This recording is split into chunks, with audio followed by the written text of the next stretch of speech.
Hi, I'm Jonathan Louderback. This is the Loudest Crow. I'm Justin Kroh, and we are here to caw through the noise. I did it wrong on purpose that time. Okay, good. Yeah. I appreciate that. That time I was just trolling a little bit. All right, we do a little bit of trolling. We have to have fun here, man. We gotta slow it down. We do have to slow it down. Yeah. This has been, speaking of slowing it down, for some reason this has been a very fast week compared to last week. That's exactly what I was thinking this week. Yeah. It's been, something I realized, I had a realization kind of in the meta-examination of a life, right? It's always been 1 week since a thing. So I've been, constantly this week been oh my god, it's already been a week since that. I'm sitting here it's already been a week since we usually do the podcast. It has been. And then 4 days from now, it's going to be a week since we climbed, and then we're going to be climbing again. Yeah. You know what I mean? So it's it depends on the way you look at it, but life has been, and this week in particular has felt so blazing fast. I mean, it was such a sharp contrast from last week, because I found myself just so busy last week, and sometimes that makes things feel like they go by faster, but then other times it feels slower, and it's I don't know why it's one way sometimes and another way another time. It's just so weird. It depends on the content of the time you're spending. If you're busy all the time with work and school, and it's work and school you don't enjoy, then I think it could take a long time. But if you're busy with work you're passionate about and school that you're interested in learning from and just having free time, it's less what you're doing, and it's less what the general category of what you're doing is and what specifically you're doing and how that interacts with it.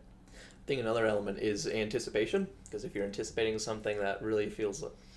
It drags out so much, just because you want that thing to come, and so every second that it's not come yet, you're just I want it more. I think that it's interesting how we can really, whenever we stamp down our feet and take control of a situation, really control our perception of time, at least in the short term. It can be really difficult to do for sustained durations, but I think that whenever you slow down your thoughts and you think, and I think that whenever you're anticipating something, you're constantly in that state of analysis, of thinking, and you'll spend 30 minutes thinking about something and it'll feel like 2 hours. Because you're spending so much effort exerting your mind so thoroughly. And I think that's why sometimes we feel like it takes us forever to fall asleep, because in that time, unless we're just bone dead tired, we spend our time just thinking. Yeah, especially if you're wound up.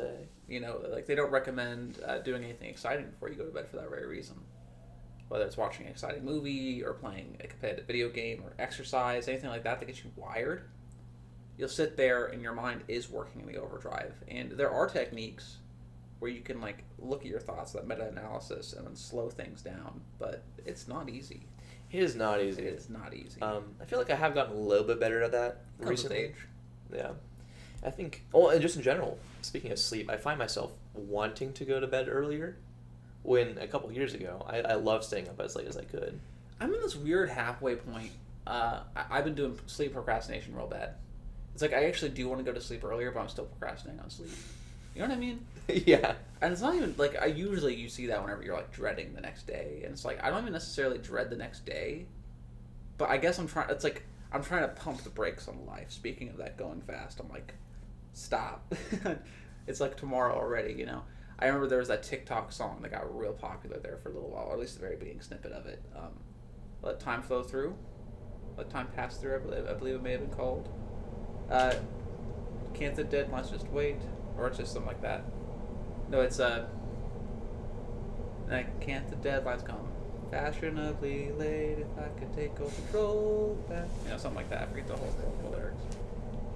It's a very melancholic song, and I think it really touched a very common emotion that feeling right now in our modern society, that feeling of speed, of always being on, of constantly thinking, and I think people get sick and burnt out of it. No, I definitely agree, and this is textbook Fahrenheit 451. I've never read the book. Oh, okay, so the prevalent theme throughout the whole book is that everyone is just kind of speeding their way through life. Billboards hundreds of feet long because everyone's driving so fast that they wouldn't have any chance to read it otherwise. It is just one big example of how quickly everyone's living. And one of the reasons people are living so quick is because, they're burning books. Fahrenheit 451, It's the temperature. I think that's like the temperature at which paper or books combust, and so it's about them burning all these books. And throughout the book, Fahrenheit 451, all the characters who do try to sneakily read books, because if they get caught, like, they could be killed. These characters, they talk about how by reading they think, and in thinking time slows down, like you just said. So I think it's very interesting how, even though you've never read the story, you've picked up on that central theme that thinking is to kind of slow down your perception of time and really drink things in. And it's interesting because you would think that, with the internet, with the modern era, information is spreading so fast and it comes in so many different forms that we'd be doing a lot more thinking. But no, we're just engaging with more. We're not even that. It's just like a surface level exposure to more. I think that's exposure as opposed to engagement is really what's going on nowadays. It's firing. So thinking. This is really interesting that we were talking about this. It will segue into a topic I want to talk about more later. But there's a video I watched that was about thinking fast and thinking slow. There's a book by that title that I do want to read one day. But the video's central synopsis was that thinking is something that actually requires exertion. For example, chess players, some of the highest order thinkers out there, people who are literally having to think, tens, if not possibly in certain cases, hundreds of moves ahead in order to win games against other people of this other intellectual titans. I think they burn something like, and I may be misquoting this, but it's just a large number of calories a day, like 5,000 calories a day, or whenever they're in tournament, right? It's crazy. Because that might be the number, that might be grossly over-exaggerating it, but it's still a large number of calories. Keeping in context that 2,000 calories is the average amount that you burn per day. So, thinking hard, like stopping your thoughts of thinking quick, and actually taking the time to consciously think, is incredibly difficult and stressful. And I think that what our society has done is, I don't think engaging is quite the right word, it's very close. It's amplifying the rate at which people think on the surface level. They activate their neurons on a surface level to derive satisfaction, then move on to the next thing like that. Because thinking into that deeper space, digging into that deeper space is so stressful and is so taxing. Yeah.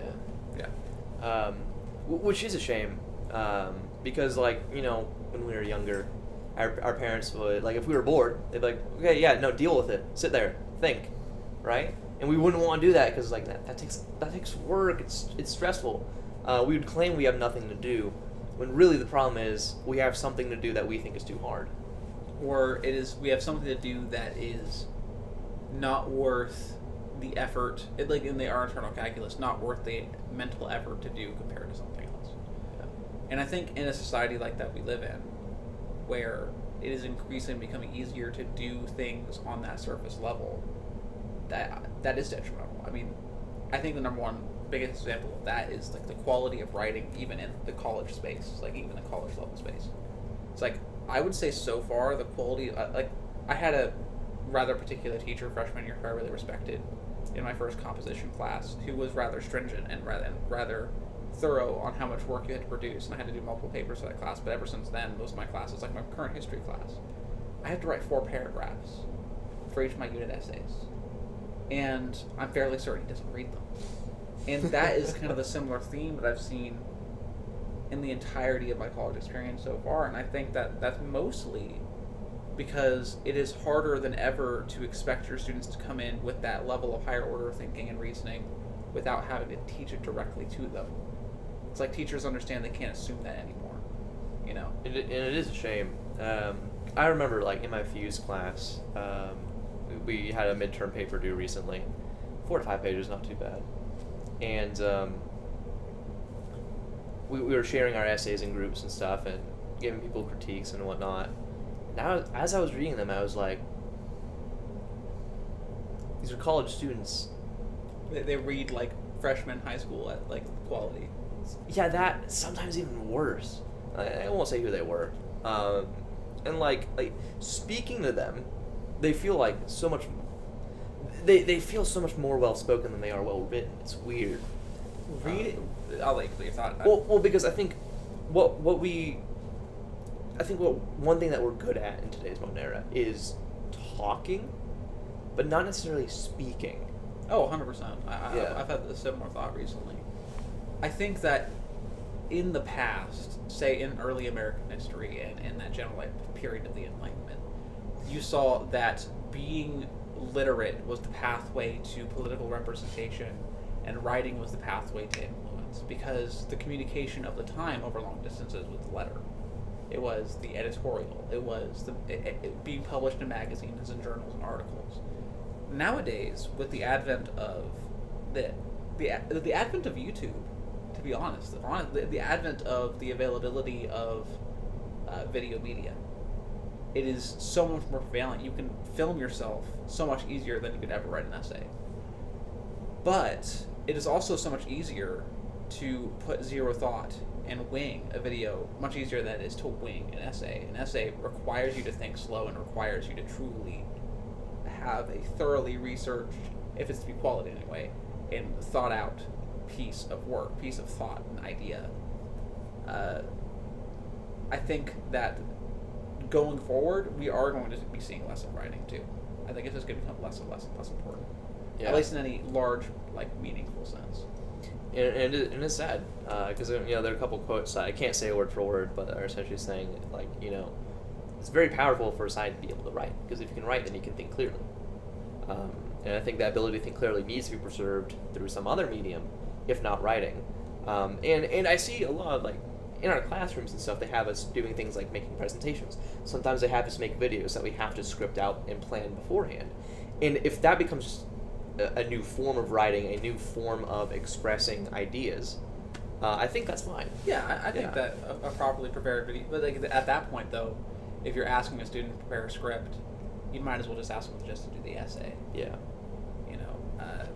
Even the form of content we're doing right now, even though I think it does, like we do try and demonstrate maybe not complete thoroughness of thought, but certainly more at the surface level. I think that is still easier to do than, for, say, us writing an essay. And while I know he's not the best example historically, having seen Hamilton recently, Alexander Hamilton's been on my mind because a big part of the musical and a big part of who he was identity-wise was just like the how prolifically he wrote. And part of me really wishes, because I'm inspired by that, and I'm like, man, I wish I could write more. But another part of me acknowledges that it is not the same time that we live in, and that being an author, being a writer like that, can bring you money, can bring you fame, but it couldn't bring you social and political influence in the same way that it did in the 18th century. It's Not that I want to go back. There are plenty of other issues that were not up to societal par. Now, one thing, speaking of going back, that I do like about the 18th century, the fit, man, the drip. I actually 100% agree. Okay, there are certain aspects I'm not a big fan of, like high aristocracy, like, they have those knee-high socks and stuff. I'm not a big fan of those. The later, no, not lederhosen, that's a German thing. I didn't know it was called stockings. And the knee-high breeches. But the coats, like the long-tailed coats. Yes. Like the coats that stop at the rib cage, that they have the long tail in the back, dude. The ascots are actually pretty darn cool. The colors that they had, the spectacles, like the half moon spectacles perched on the edge of the nose, dude. I 100% agree with you. I miss what really happened that was super interesting is that like fashion was super dramatized. Like male fashion was super dramatic and super out there, especially in higher society circles. And then it just like suddenly became super conservative and super like black and gray and stuff. And now it's slowly getting back into that kind of dramatized space again. Fashion is such a weird thing. You know so much more about this than I do, having worked at a men's warehouse. But even then, that's not like the height of fashion. I will openly be the first to admit. But I do think it is weird, like thinking about fashion throughout the past and what people wore for certain occasions. Like looking at stuff nowadays, it's just so weird how like jeans or shorts and like a t-shirt, like it's such a common thing for people to wear. Do you know something that blew my mind? I was reading a Reddit post and it was like, oh, what is something that was cool when you were younger that is now a symbol of dadhood, right? And somebody said, whenever I was younger, it was the bee's knees to wear cargo pants. cargo shorts. And I remember, like, I was like, you know what? I have seen, like, 90s and, like, stuff, photos of people wearing that sort of clothing and how that's super in. And now cargo pants and cargo shorts are, like, the hallmark of a dad fit. Okay, I think cargo shorts are cool. They are cool, and they're very practical. Nice and comfortable, practical. It's like, but I need to buy some cargo shorts. Societally, they are associated with the dad look because they were what was cool and trendy at that time. And now that they still wear them, you know, that's that. Yeah. Like, so one day, the stuff that we wear that's trendy will become dad attire. Man, isn't that weird to think about? That is weird, and I think it's going to happen within, like, at most the next 2 decades, maybe even just the next 10 years. Decade, I could see fashion is speeding up. Fashion is speeding up. Well, then at that point, it's like, does it kind of reach this terminal point where it's just like there is no sense of fashion? Everyone just wears whatever. That's kind of what we're seeing right now. Actually, I'd say that in the past, two things: trends occurred slower and more steadily. Like, you know, you'd see trends slowly be implemented in over the course of different seasons. And people owned fewer garments. They would buy nicer, higher quality garments a fewer number of times. Wealthier people would own more, but poor people would still bulk buy quality stuff. They would just buy less of it, usually. But with the advent of fast fashion, quite literally, what people do is they look at social media, they look at the runways and the stuff, and they see what's in. And then, within months, those clothes, those styles are made in poor countries overseas and brought over here, made of cheap materials and sold for low prices. Right. So whereas I forget the exact reference, but it's like whereas before a woman would would buy 7 articles of clothing a year, now your average woman buys like 21, and of course it's up for men too. But you have to think they're spending about the same amount of money on it that they were. They're just buying lower quality, more trendy stuff, more items rather than fewer. Well, that's something that I've realized. Like, I'll look at my closet and I have all these shirts, and most of them I didn't actually even buy. I just got them at like school events and stuff.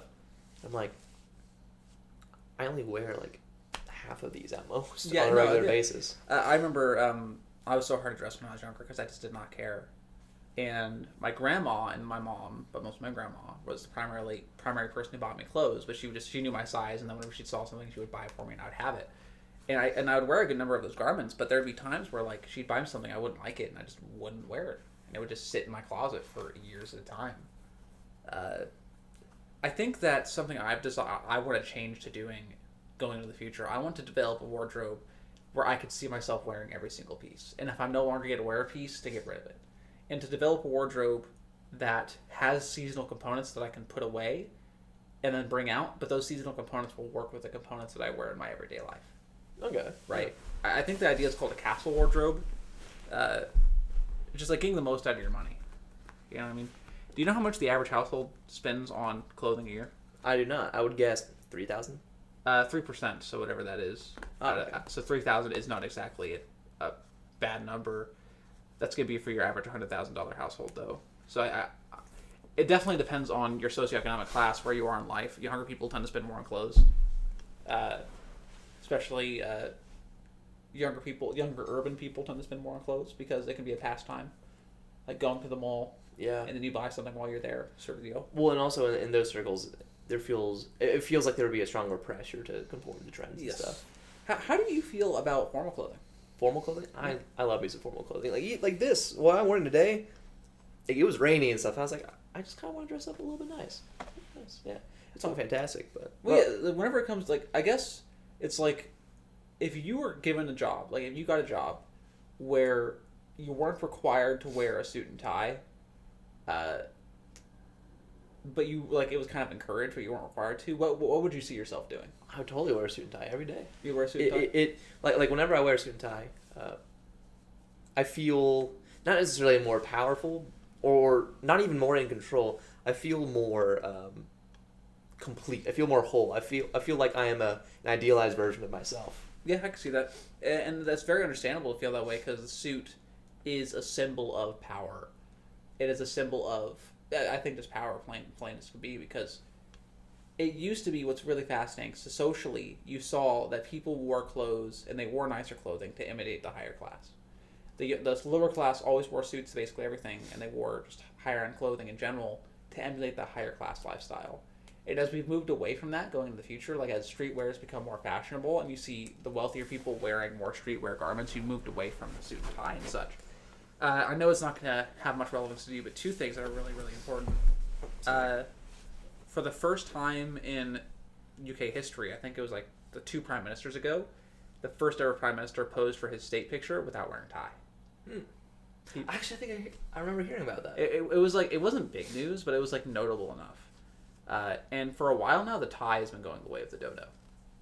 And working in a suit store, I actually like I'll wear a suit, and I like wearing a tie. I feel like it completes the outfit. I also like wearing a tie. It feels right. It feels like a blank space. But I can totally understand, because I do it too, and lately I've been this way, working in it and like actually walking to and fro, crouching to do certain things, and like actually being active in the garment.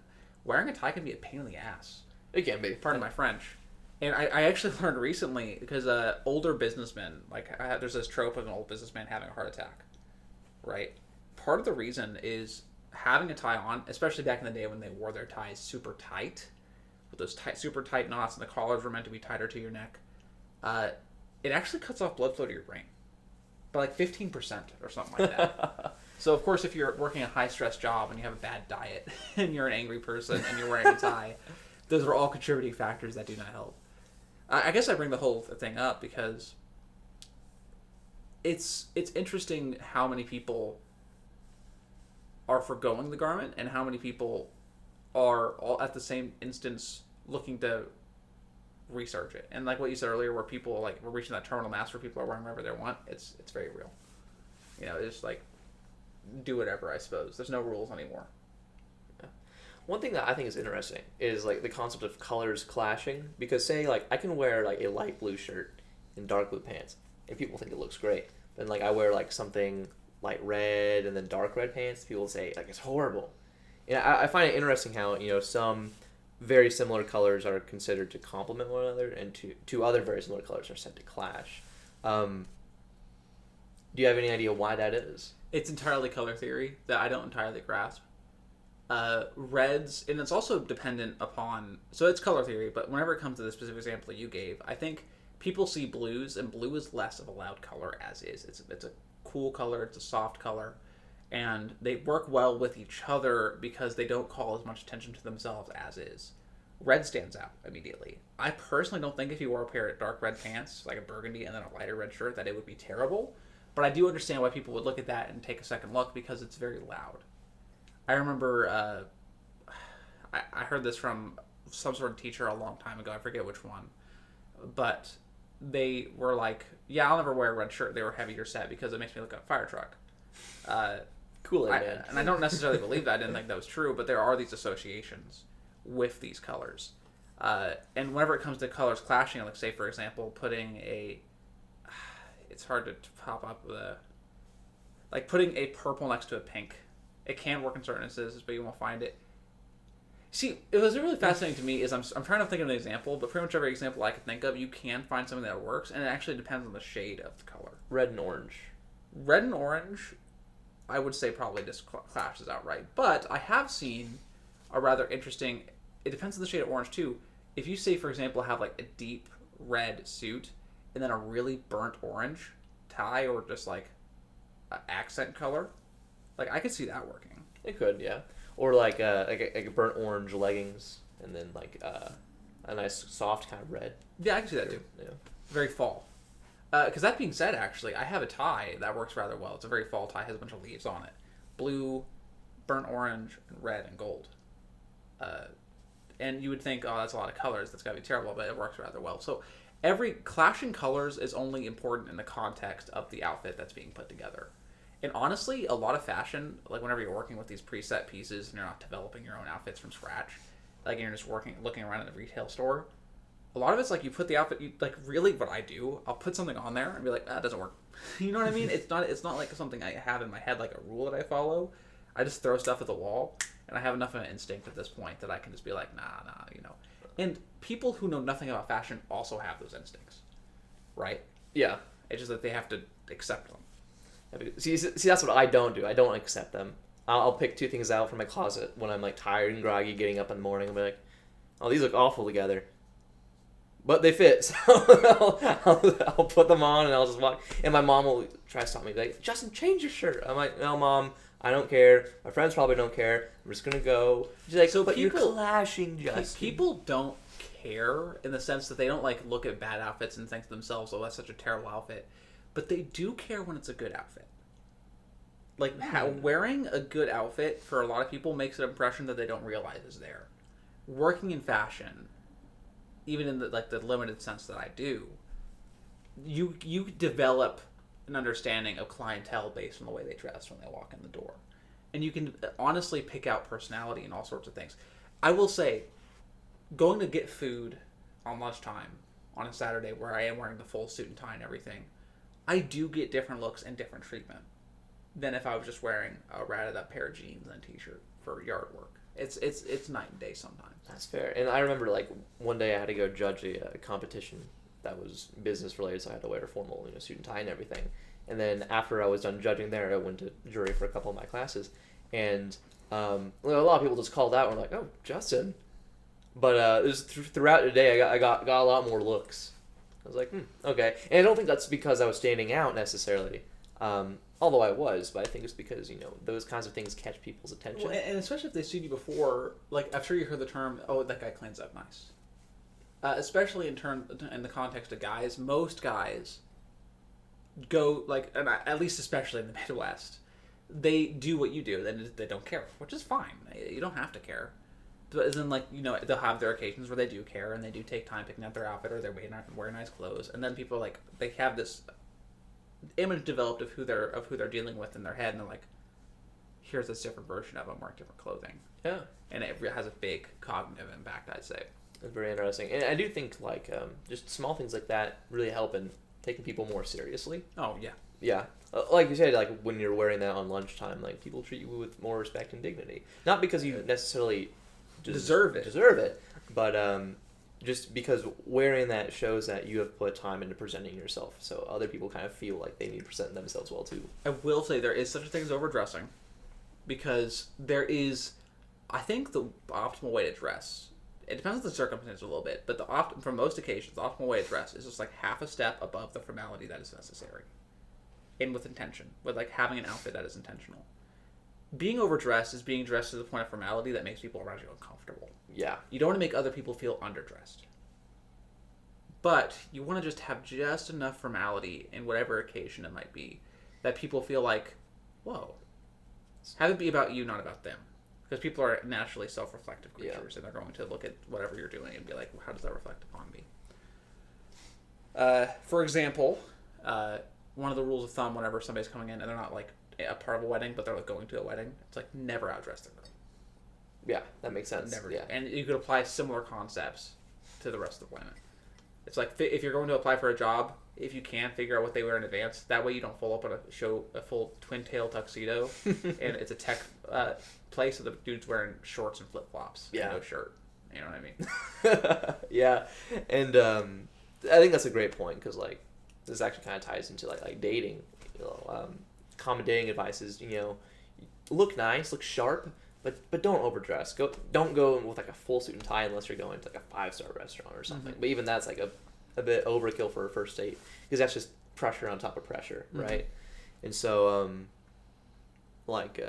yeah, we talked about this a little bit earlier in the week, but you never want to just show up and look super duper spiffy, especially if it's a date where you're going and doing something, like you said, being active.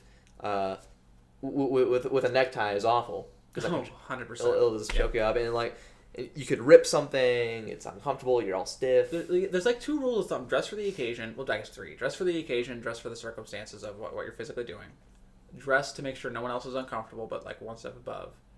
And why did I forget the third one that I was going to add? Dress. I think I made the first one and the second one. Yeah, dress to fit the mechanics of the situation. Yeah. Well, and because it'd be weird if I showed up to school every day with just full on suit and tie. Mm-hmm. It would not be weird, however, if I showed up wearing this stuff, maybe something like a button down, just enough so that people look at me like a business casual sort of. They look at me and they're like, oh, okay, cool. It's very much so. And I would say, if you can, it's really wise to avoid conventional forms of. So like if somebody says dress business casual, you might immediately say polo, slacks, shoes, like tan slack shoes, like nicer shoes.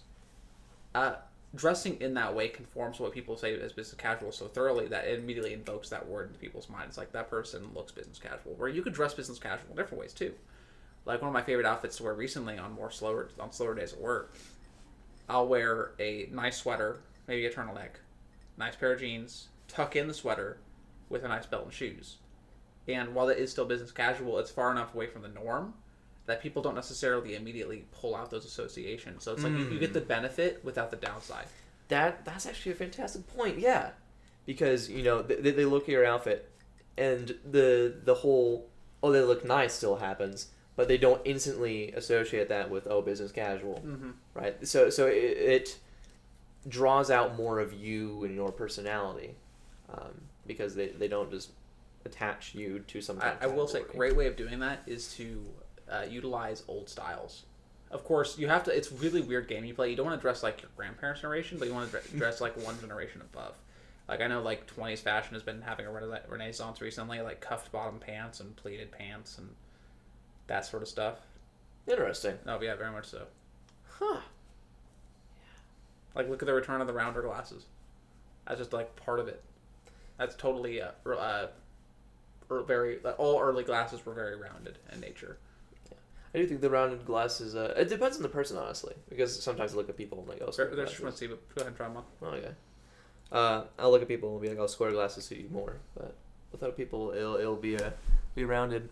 Yeah, honestly, I think square glasses would look better on me. But That's fair. I think it depends on your face shape. I have an angular face, you do. so it smooths the angles of my face to have the round glasses.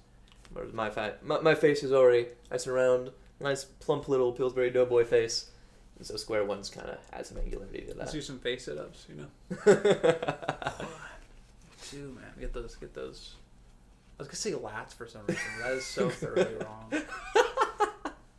I don't even know what muscles you have in your neck, man. Well, you know, speaking of muscles, you know, we were going rock climbing earlier this week, and man, I am constantly impressed by just how much I'm enjoying it. Right? Yeah, I'm enjoying it a lot. See, my hands been taking it better. I was just thinking about, like, sure, they were a little raw last time we went. Like, it had some skin here and there, but like, I think I've developed enough calluses, like those core places where you, like, you know, at the base of your fingers and that sort of thing. Like, they're not getting damaged up as bad. Yeah, it's nice. Remarkably fast. And then what happens is like when you climb, like maybe a layer will be peeled off, but there's another it doesn't under. hurt as much as it did. Yeah. You know, it's not like I feel like my hand's skin's gonna fall off and like mold off my body like a snake. It's really fascinating how fast your body adapts. And then once you get past that initial phase of adaptation, like, you don't really feel the burn anymore. You don't feel the hurt. That's whenever you really start putting on the muscle and start adapting. Like we brought AJ for the first time this last weekend. Tanner and I went with AJ, and it's so remarkable because this was my experience, and everyone who I've invited with me has had the same experience. The first time you climb, you get winded, you get exhausted extremely fast, and you can barely do anything. And then you come back the second time, and already you see tremendous improvement in what you can do and how long you last. Third time, it's not as noticeable, but there's still a huge improvement. And I just think it's, like you said, it's so weird how quick your body can adapt. It was really frustrating, though, is that there is that plateau. You know, that for every skill, like, you have newbie gains. Like, you get over that initial phase. Like, there's another... I'll have to send you the guy. He's a fighting game... like, content creator who makes video essays about fighting games, and he relates a lot of these psychological concepts to fighting games. And he talked about level of skill, like skill acquisition, and there's 4 phases he talked about: novice, entry level, intermediate, and then expert. So whenever you're a novice, you're a lot more bold because you don't know what you don't know. But as soon as you hit that like third or second phase, the intermediate phase, it's one of those daunting ones and where most people quit, because you get to a place of enough skill where you know how much you don't know, and you know how much work it's going to be required to get to where you need to be. So especially in a sport like climbing, it's like once you get past that initial hurdle of getting over being winded, and you know certain basic techniques, and you can start doing maybe like V1 to V3, maybe some V4s and stuff like that. You get to a spot where you're like, now I need to start mastering all these seemingly insequential techniques and doing all these little things on repeat for months. I know it's like that for piano, it's like that for guitar, it's like that for anything. And not that that's bad, but daunting. It is so daunting because like we'll walk into that gym and we'll look at all of those routes and we'll be able to do maybe 15-20% of them. Right. And for me that's not even that right now. I'd say I could do 10%. Yeah, and so on one hand it's awe-inspiring to see how much one can excel in this niche and how much progression there can be. But like I said, it's daunting, and especially when you reach that point where it's like, okay, you've been doing this for a couple months, you've watched yourself improve, and it feels like almost every time you come back, there's a new route that you can do that you couldn't do before. Mm-hmm. And then it gets to the point where like you might have to spend a month mastering one route before you can do it. That's what they call a project, right? Yeah. Like whenever you're like just starting, it's like piano. Like you have these little tiny songs that you're working on, and it maybe takes 1 practice session, 2 practice sessions to get them down pat. And then he's like, okay, I want to start working on literature. I want to start working on actual pieces. And then you spend 3 months working on one piece. Yeah. And you're not even a master of it. I think I've read a lot about this. And another video that he made, same guy, it's a wealth of wisdom. He talked about how you have to really learn to love the process of practicing whatever it is you're interested in. Very much so. If you don't love the practice, if you don't love the work, then stop doing it because it's not worth it. I think it's very natural to look at something and you see the end product and you want to be there, right? But wanting that is the surefire way to leave yourself burnt out and miserable.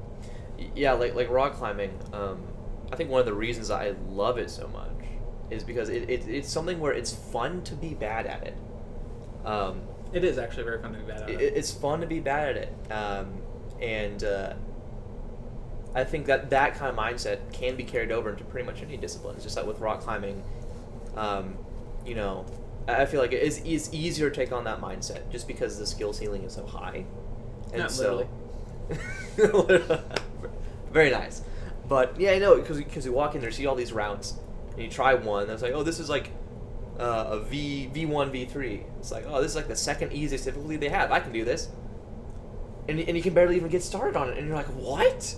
Yeah. And so very early on, you have to accept that there's going to be a lot that you can't do. So just trying to do it, and maybe getting a little bit further each time, is very fun. Whereas, like, take something like piano, like you're trying to play it, and you're like, you just keep getting frustrated because you're like, oh, I see the notes, I know what it should sound like, but I can't make it happen myself. You know, it's like the piano is different, and many of these creative art forms are different because you hear it or you see it in your head, and you want to make music, but you have to learn how to walk before you can run, and that can be rather frustrating. Yeah. It's like a lot of people get into instruments because they love music, but they don't necessarily love the process that is making music. Because it's a paradox I read about. There's a book I really enjoyed. It was about the general history of classical music called the soul of us all, so something like that. I forget the actual name. And it's posited that the best music, no matter the genre, no matter the artist, has this transformative quality where it feels like from beginning to end, every note felt like it logically just was meant to happen in that sequence. As if the artist tapped into something that was beyond them, that was just like meant to happen. Like the listener's never like, whoa, caught off guard, just like by the sheer audacity of it. It just feels like one natural, living, breathing continuity of things. And so approaching the making of music from an outside perspective, you're like, you hear these songs that exist in this single cohesive continuity, and then you realize that there are thousands of notes and thousands of pitches and thousands of spaces between those notes that exist in order to make that continuity. And you are not just tasked with learning the whole, you are tasked with learning each constituent piece in total. Yeah. Well, and like a big quote that reminds me of what you're talking about is Miles Davis saying that jazz isn't about the notes you use, it's about the notes you don't use. Because that shows that you have this very holistic knowledge of what you're doing and what you're making, and you're very carefully picking out what you want, and knowing what the music doesn't need to be what you want it to be. I imagine it like Michelangelo, when he was sculpting something. Yeah, like he just start with the big block, and he'd be like, okay, the piece I want is already in there. Yeah. I just have to unearth it. I have to get it out. I have to cut away what it doesn't need to be itself. So same thing with music. Like you said, thousands, millions, quadrillions, whatever, decillions, vigintillions of combinations of notes you could use. And so creating a masterpiece is not really a matter of just like building a house out of Lego and piecing it together. It's about deciding, okay, what am I trying to do, and what can I not include in this piece for it to be what I want? What you have to know what all the possibilities look like, so that you can pick the best one that you're wanting. Yeah, you do. And that's why you can spend 4 years and even longer going to conservatories and learning music, learning art. Because the sheer volume of material available to you to make art. It's like, I'm sure you've probably felt it before, but you sit down in front of a blank page, either to type it or to draw on it, and you're like, what do I do? What do I do? This could be anything, right? And so I think it's much more... I think the mark of a master is not necessarily knowing what something could be, but knowing what something can be. And knowing that it doesn't necessarily matter that you have everything available and you could do anything. It's that you have something that you want to transmit to the paper, and that has value in of itself, even though it comes from you and not the void. Because I think what it is, and that's truly what the paradox is, we see these complete works of art, and they feel like these logical, inevitable things that were going to happen no matter what, but they were derived from the minds of masters, not just the void, not just from nothing. And at the end of the day, there's a master of something within all of us that could be cultivated, given the proper chance. That's one thing I think about regularly, though, is like, jack of all... Hold on. I think I'm about to sneeze. Maybe not. Bless you. Thank you for that in advance. Yeah. But yeah, jack of all trades, master of none. I think about that a lot. Is sometimes better than the master of one. Yeah, because in life we have to make trade-offs. We can't be the best at everything. We can't know everything. Like we talked about this, and on one hand, that might make it more valuable to pursue one thing and get really good at it. But on the other hand, it might be better to go with kind of a buffet approach. Just take a little bit of this, take a little bit of that. Not hyper-focus on one thing, but work on lots of different things that each kind of enrich your life in a different way. But there's no clear right way to steer. I've been listening to, they're not podcasts, but I've listened to his podcast. There's this content creator, once again, video essay, like super long style, named Kroh on YouTube. He talks about geopolitics and various historical phenomena, and very interesting. He has a very awesome video series I watched about contrasting Mexico and North America and their development. That's really interesting. But I'm listening to one about realism, and it touched upon the notion that very briefly, and I'm not all the way done with the video, but it's touching upon the focus on the rational natural sciences and how society, especially specifically Western society, has hyper focused on the natural sciences because it seems as though that they have obvious, consequential, and amazing benefits to be focused on. So much to the point that we have seen an obvious overabundance of resources and deference paid towards the sciences compared to the humanities. Like, the humanities have been not necessarily disrespected, but certainly left to the wayside in the context of the great boons to the humanity that the sciences have brought. But we're reaching a point in the sciences where it's becoming less a question of what can we do and what should we do. And I forget who said this, because he had the quote in this video, but it's some old French philosopher. It might have been Descartes. Not Descartes. Rousseau. Yes, Rousseau, who said that science without humanity has no soul. Something to that effect. And even in our schools, it's like, I think we may have touched upon this in the past, but we don't teach philosophy, but we teach science. We don't teach ethics, but we teach history. That's what I found so interesting about going into Drury and seeing all these philosophy and religion courses, because I'm like, this is some valuable stuff. It is. But the fact that, it's not that it doesn't have emphasis placed on it in high school. Like, for us, it wasn't even available. It wasn't even available. Yeah. Because I'm also reading a book right now. I definitely have the Jack of all trades. I have my hands in very many pots, and I never really finished too many things. But I'm reading a book called Self and Soul, and it's running hypothesis, and its assertion is that Western society has embraced, specifically the middle class of Western society has embraced.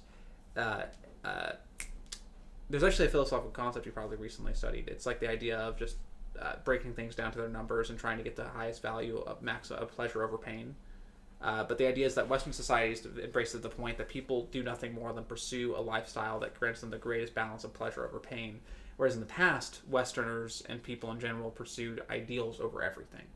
And right now it's talking about the ideal of the warrior and how a warrior accepted that they were going to live a short life, but they lived for the ideal of glory. And it kind of is asserting that that's not necessarily a bad thing. It's using Homer and his the Iliad and the Odyssey as an example of why that's not necessarily a bad thing. Why was I going into this?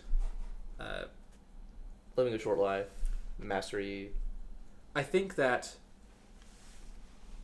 people in high school, yes, there it was. The reason that they give us these focus on STEM degrees is because STEM, in general, pays more and is a much more viable, direct pathway through life than anything the humanities ever will be, effectively. There's certain career pathways, like being a lawyer, but mostly, if you get a STEM degree, you'll have that highest balance of pleasure over pain because you're going to be financially stable, and that is the directive, the prerogative of the middle class. And I don't think this is inherently a bad thing, but I do think it has consequences far beyond what the people who have advocated and who have affected this change in the school system could ever have thought. No, I definitely agree. And like we were talking about earlier, it feels like a lot of students nowadays kind of struggle to think. And debate.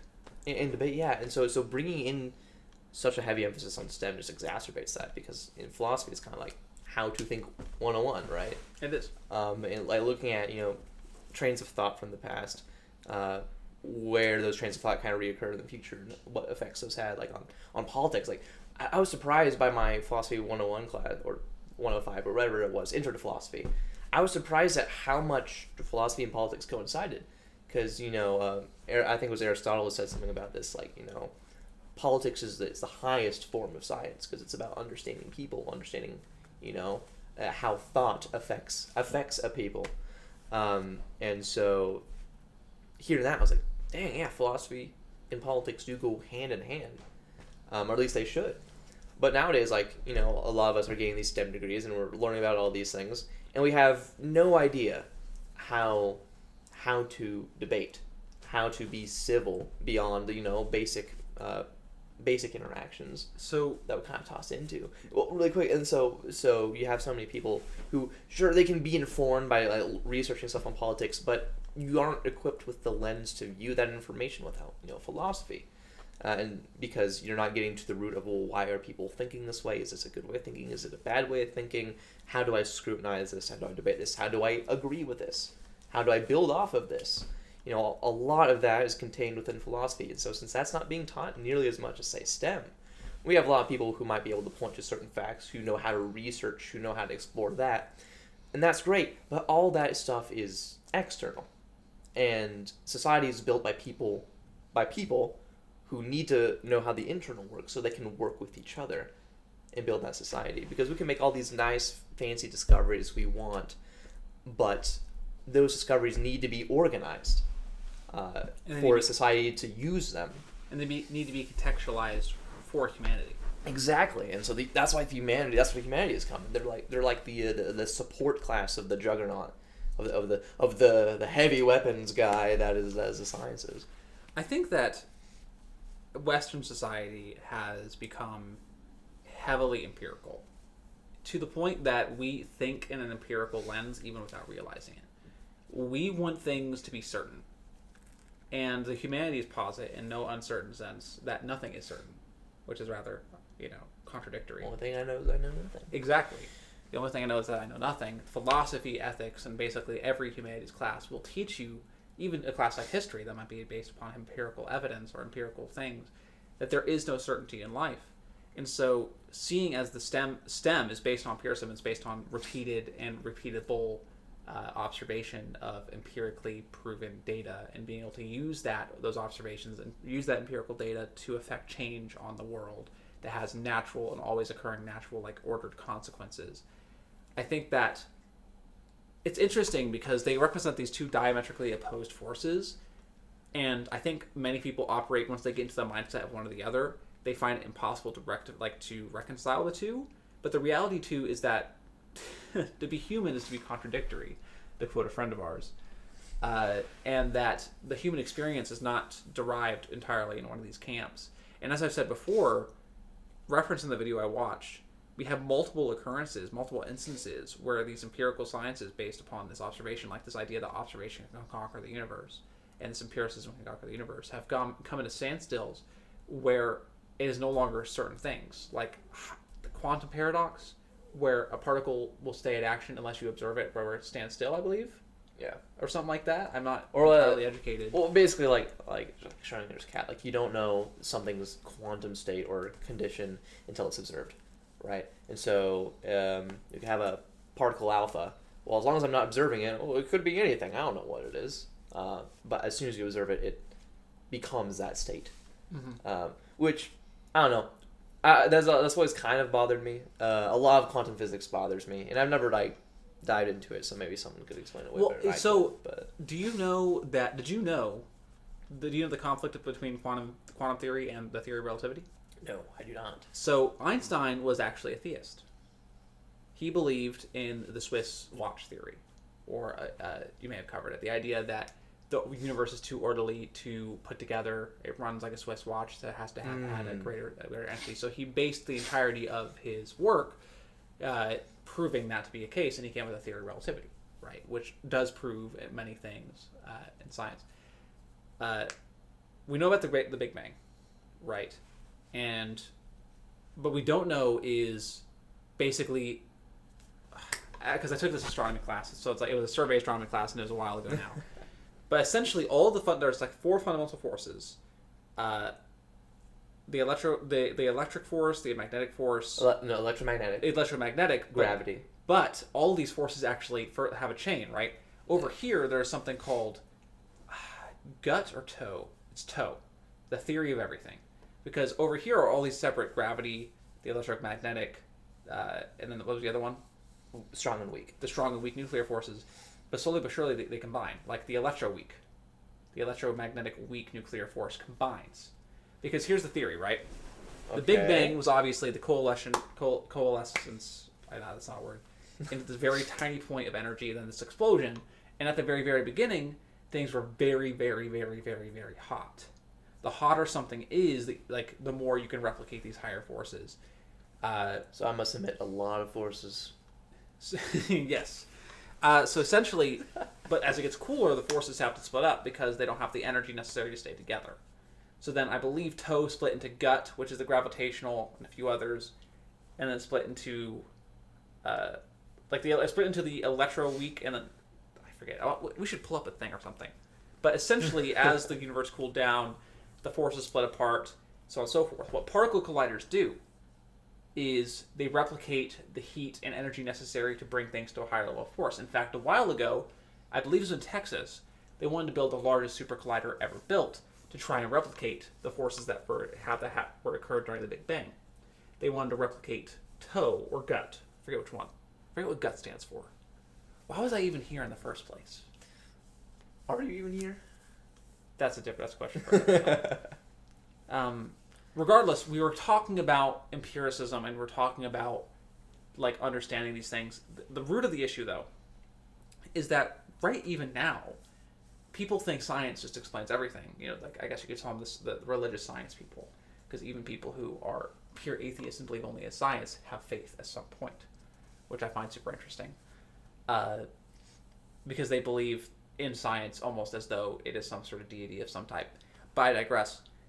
They believe there's still discontent in the community between these two opposing theories that don't necessarily agree in multiple places, not just in those two areas. But that means that science, at least through the context of a human experience, cannot be entirely proven through empirical observation.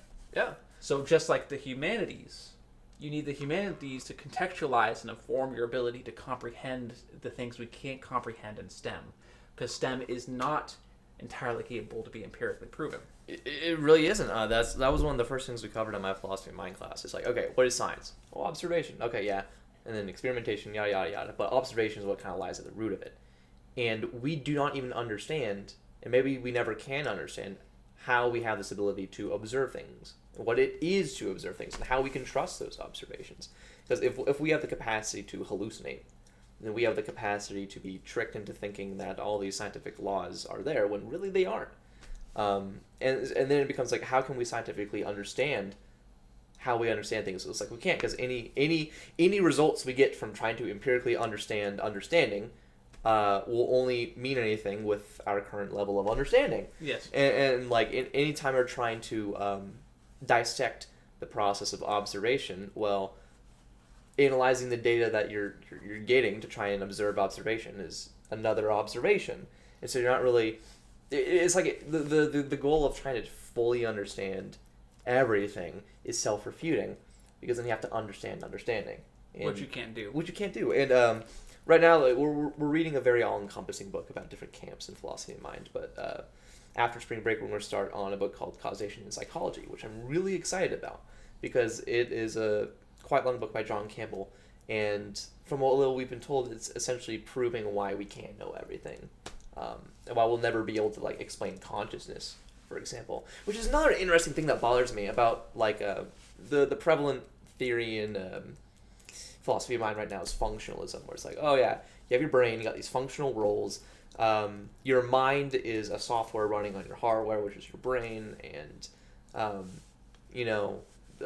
you have this physical material neural activity, which is abstracted into consciousness and conscious processes, beliefs, desires, yada, yada, yada, and none of them really exist independent of each other. They exist dependent on each other, and they produce behavior, and so on and so forth. And it's so annoying, because they keep bringing up all these analogies and using different terms and different words for the same things, but they never really explain anything. They kind of organize all these abstract, weird goings on in the conscious realm, and they kind of put them into different cubbies, but they don't explain what's actually in the cubbies. I had the similar experience in my even just survey philosophy class. Yeah, they're like, oh yeah, so your conscious experience can be explained this way. Okay, you're explaining perhaps what consciousness is, but you're not explaining how it works at all. But that's because it's possible, right? Isn't that the point? Yeah. And so they keep trying to sidestep the fact that it's impossible. Like, oh, no, we don't need to go there. We can sweep that under the rug. That doesn't matter, because that doesn't help us explain this. Okay, so if it doesn't help us, what's the point? What's the point? Why use all these different words to refer to the unintelligible process of our consciousness? I think there is legitimate reasons people have these biases against the humanities and the study of the humanities, is because they often devolve into these sort of circular thought processes. Exactly, circular, yeah. Because in the same way that STEM can't exist without the humanities really shouldn't exist without STEM and that empirical level of thinking. I think the optimal level of understanding that we can receive is derived from utilizing both. No, I would agree. It's like, focus on things that you can test and make use of, even if you can't rely on them 100%. Because even empirical data, it's like, empirical data is nothing more than something that we can make useful because it seems to repeat itself under the right circumstances. We have no guarantee that it will always be that way. There's no such thing as true causation. There's just correlation that's so strong that we believe it's causation. Mm-hmm. And so same thing with the humanities.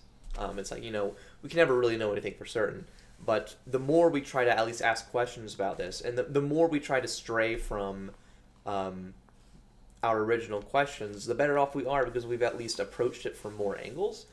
And so it's like, we'll never have the complete puzzle done, but we've looked at the puzzle from as many different sides as possible. It's like when you're doing a jigsaw puzzle. A lot of the time you'll start walking around the table to try and figure out where some pieces might go. And I imagine it's kind of like that, but it's an endless jigsaw puzzle. It is an endless jigsaw puzzle. You place pieces next to each other, and they connect. Like, there's value in those connections, but you're never going to fill it out completely. It's just going to keep on going. I know it's kind of a separate topic, but I think it is similar in the context of the implications of our conversation. Have you heard about, I believe it was for the Google's chatbot? DeepMind or... I forget. It was one of the chatbots in one of the big companies. Bing. I think you're talking about Bing. And this guy was working on it, one of the developers. Or no, it was a news guy. He was, talking to the chat, developing a story, the chatbot.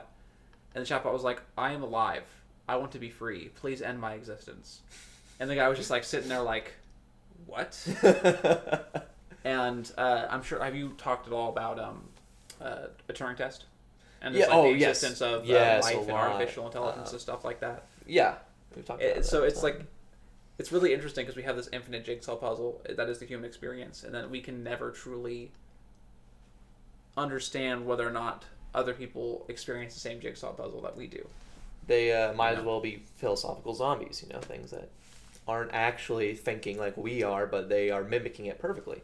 Mm-hmm. And it's the same thing with robots. Exactly. I remember a while ago, this was Google, I know for a fact, this guy sued Google for the freedom of his chat robot because the chat robot claimed to pass the Turing test and claim sentience.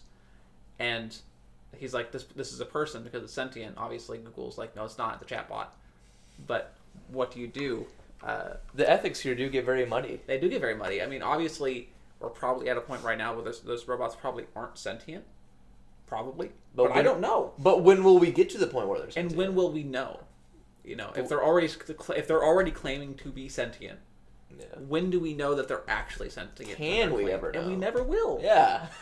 You're right. It's this infinite jigsaw puzzle that is the human experience that is never truly solvable.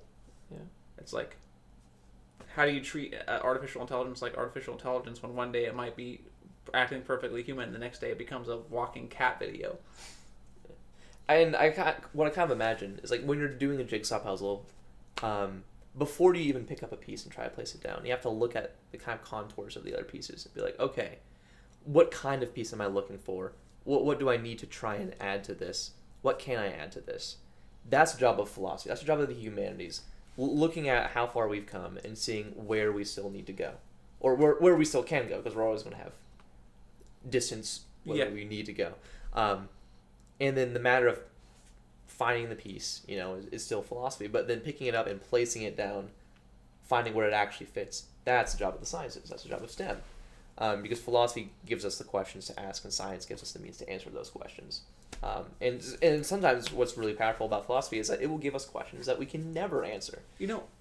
Something I think that's really powerful about philosophy, and I know we talked about it earlier, but I do want to touch upon it now that I remember it, is the ability to disagree and change your mind. I think philosophy really equips you to do that. And I think something that really does disappoint me is we don't really debate in our society right now, we do argue. And there's a difference. There is. I think a proper debate is between two parties who are ardently and eloquently defending their side, but at the end of the day willing to move their position if they feel they've come across a superior argument. And I think nowadays, with the lack of utilization of philosophies, with the lack of training when it comes to writing, and being able to eloquently phrase your thoughts, and with the lack of ability to philosophically understand the inferiority of any position, that we live in a place and a time where people just will find their hill and die on it, no matter what it is. Because they see, for whatever reason, they see that as defending themselves. Mm-hmm. When really, if you're wanting to support yourself as much as possible, then you want to make sure that the ideas that you're holding fast to are worth holding to. Yeah, the best possible ideas. Yeah. And obviously everyone can be victim of being too slow to change. But I think that there is certainly a change mindset that you can equip. A growth mindset. Yeah. And, there will be certain parts of yourself that you should never let go, and that's fine. But I think being willing to hear counter-arguments and being ready to provide your own counter-arguments to those arguments is so crucial.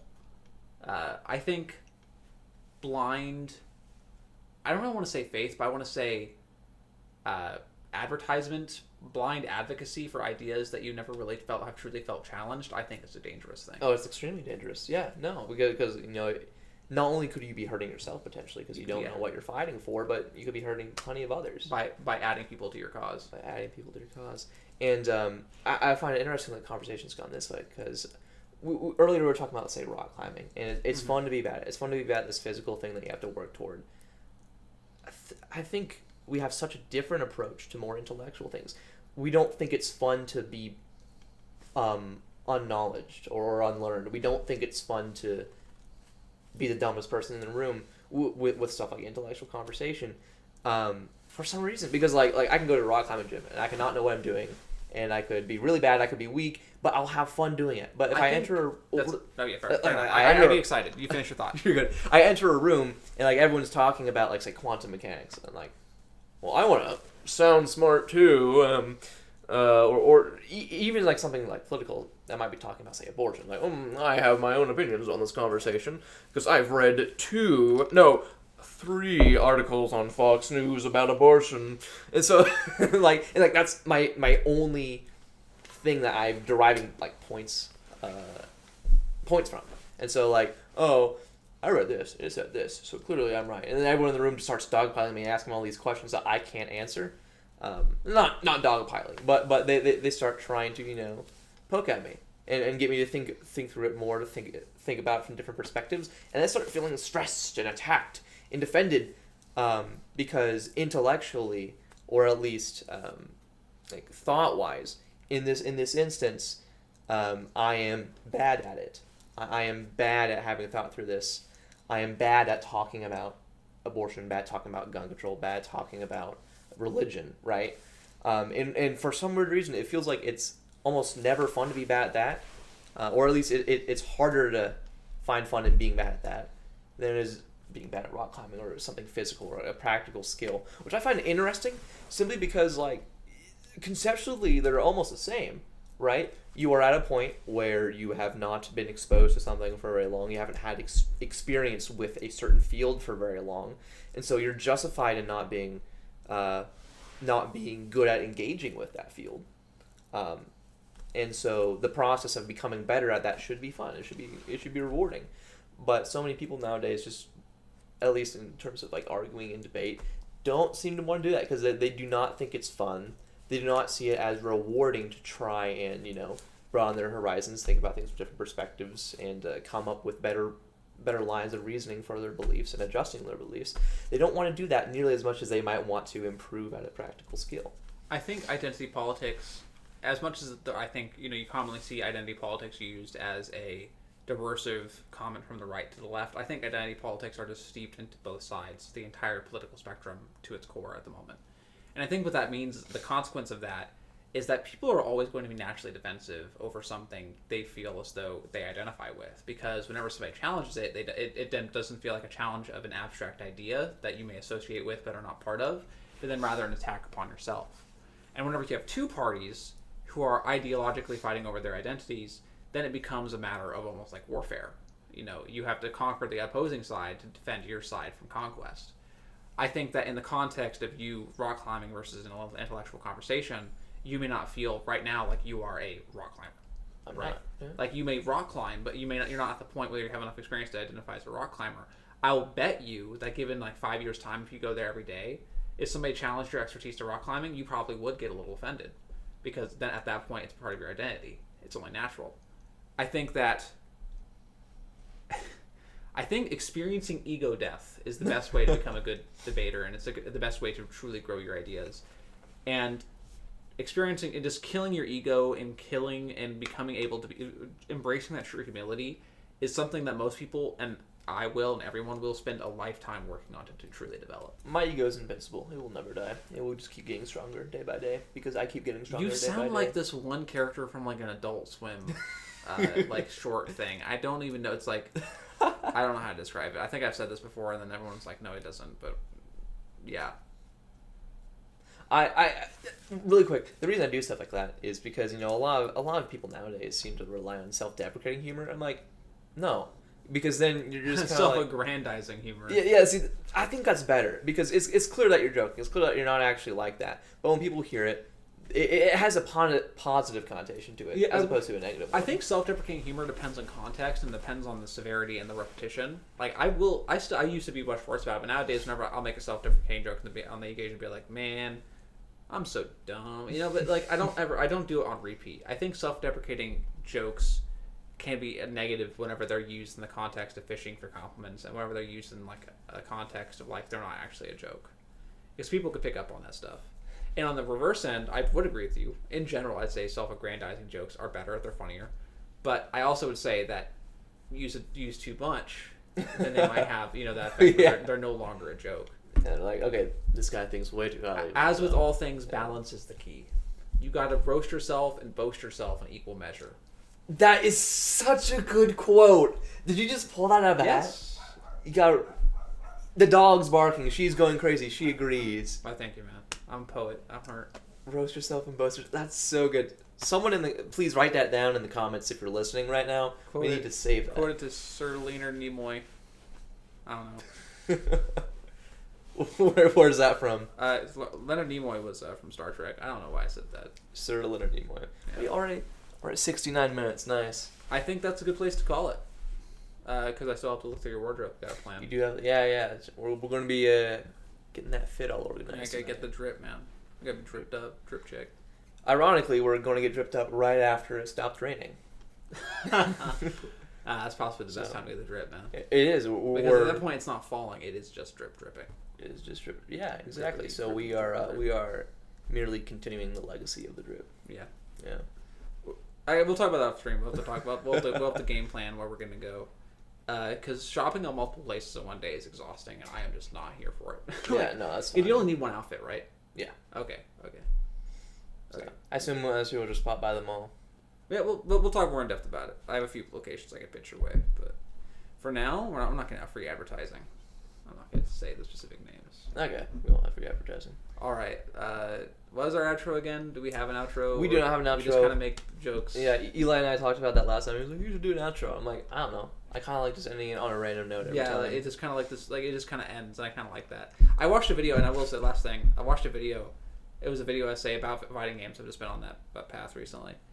And then like it got to it. It said it's like final thesis statement, and then just literally ended. And I was like caught off guard. I was like, is it? I moved my mouse up to the bar. I'm like, is it actually? And it wasn't bad, but it was very strange. Because I'm so used to that YouTube downtime where it's like, and that's that, and then it's like music, and it has like the recommended video that they, or yeah, you know, the outro. But you know what? There is nothing bad with ending spontaneously.